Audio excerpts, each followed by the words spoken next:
Good morning, students. Our next topic for second chapter of chemistry is bases. Bases are those substances which are bitter in taste and turns red litmus to blue. This is general definition. But according to Arrhenius concept, bases वो substances होते हैं जो कि water में dissolve करने पर OH ions release करते हैं.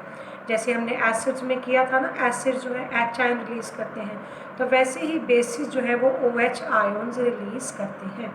फॉर एग्जांपल NaOH, जब इसको हम वाटर में डिज़ोल्व करेंगे तो Na आयन्स सेपरेट हो जाएंगे, OH आयन्स सेपरेट हो जाएंगे.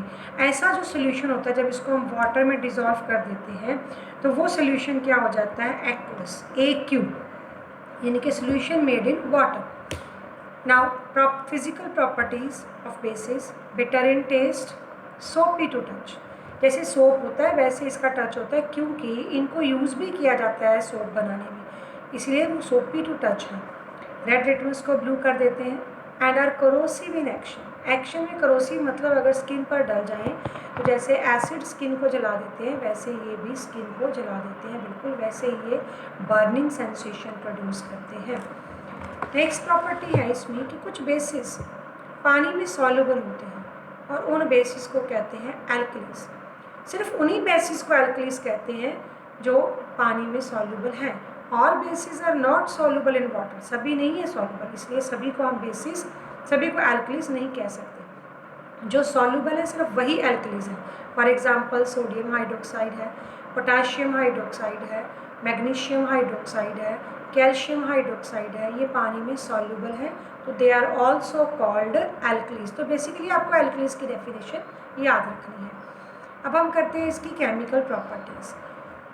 सभी कुछ मेटल्स बेसिस के साथ रिएक्ट करती हैं, सॉल्ट बनता है एंड हाइड्रोजन गैस. जैसे कि एसिड्स में रिएक्शन होता है मेटल्स के साथ तो हाइड्रोजन गैस निकलती है, वैसे ही बेसिस में भी. लेकिन बेसिस में सारी मेटल्स ये रिएक्शन शो नहीं करते, सिर्फ कुछ एक मेटल्स, जैसे मैंने जिंक का रिएक्शन लिखा है, एल्युमिनियम का आप लिख सकते हो. कुछ एक मेटल्स बेसिस के साथ रिएक्शन करके, वो भी स्ट्रॉन्ग बेसिस के साथ, जैसे सोडियम हाइड्रोक्साइड हो गया, पोटाशियम हाइड्रोक्साइड हो गया, और हाइड्रोजन गैस को वो रिलीज़ करते हैं.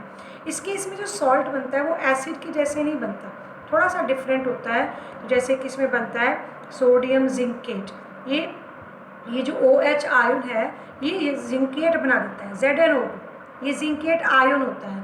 जैसे आप अगर फार्मूला बनाना चाहो, सोडियम की वैलेंसी होती है ये, जिंकेट है ये वाला आयन, ZnO2 जिंकेट आयन है, और इसकी अपनी वैलेंसी होती है 2. जब इसको आप क्रॉस मल्टीप्लाई करते हो तो ये फार्मूला बन जाता है Na2ZnO2. ये फार्मूला बन गया Na2ZnO2. ये सोडियम जिंकेट. अब उसके बाद इक्वेशन को आपने बैलेंस कर लेना है. क्लियर. सेकेंड प्रॉपर्टी है reaction with non metallic oxides.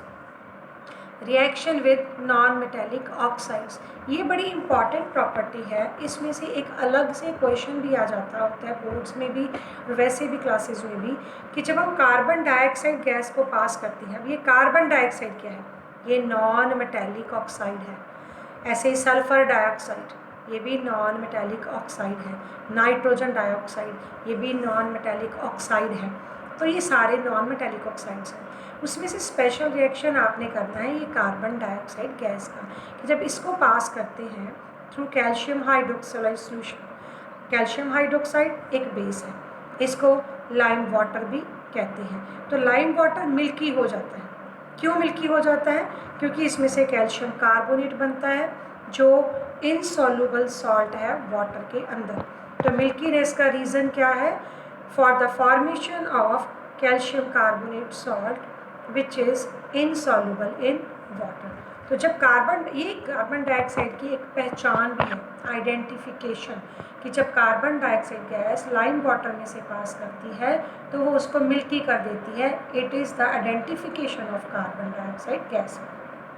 क्यों मिल्की होती है, कैल्शियम कार्बोनेट बनता है जो कि वाटर में इनसॉल्युबल है. लेकिन अगर इसी सोल्यूशन में एक्सेस में कार्बन डाइऑक्साइड गैस पास करते रहें तो मिल्कीनेस डिसअपियर हो जाती है, क्योंकि अब बन जाता है कैल्शियम हाइड्रोजन कार्बोनेट जो कि वाटर में सॉल्यूबल है। अब आपको पता है जो चीज़ पानी में घुल जाएगी वो क्लियर सोल्यूशन बनेगा। जैसे नमक को पानी में घोलो क्लियर सोल्यूशन बनता है, वैसे ही तो वही जो सोल्यूशन बना था कैल्शियम कार्बोनेट और वाटर वाला, उसमें ज़्यादा कार्बन डाइऑक्साइड गैस आ गई है, एक्सेस में आ गई है, तो मिल्कीनेस डिसअपियर हो गई है, क्योंकि ये बन गया है calcium hydrogen carbonate which is soluble in water. मैंने यहाँ पर भी AQ लिखा है क्योंकि पानी तो उसमें है लेकिन अलग अलग नज़र नहीं आ रहा। पानी में ये सॉल्ट घुला हुआ है, जैसे नमक वाला पानी होता है वैसे। एक क्वेश्चन हम इससे रिलेटेड कर लेते हैं कि सभी एसिड्स और बेसिस में क्या कॉमन है। What do you all acids and bases have in common. तो सभी में कॉमन है कि जब इनको हम वाटर में डिज़ोल्व करते हैं तो अपने आयंस वो रिलीज़ कर देते हैं और इस तरह से वो solution good conductor of electricity बन जाता है। एसिड्स H आयन रिलीज़ करते हैं एक्वा सोल्यूशन में और बेसिस OH आयन रिलीज़ करते हैं। तो दोनों अपनी अपनी प्रॉपर्टीज़ शो करते हैं। एसिड की अपनी अलग प्रॉपर्टीज़ होती हैं, बेसिस की अपनी प्रॉपर्टीज़, लेकिन दोनों में कॉमन क्या है, to release the ions when they are in aqueous solution and then they become good conductors of electricity. That is a common property in both acids and bases.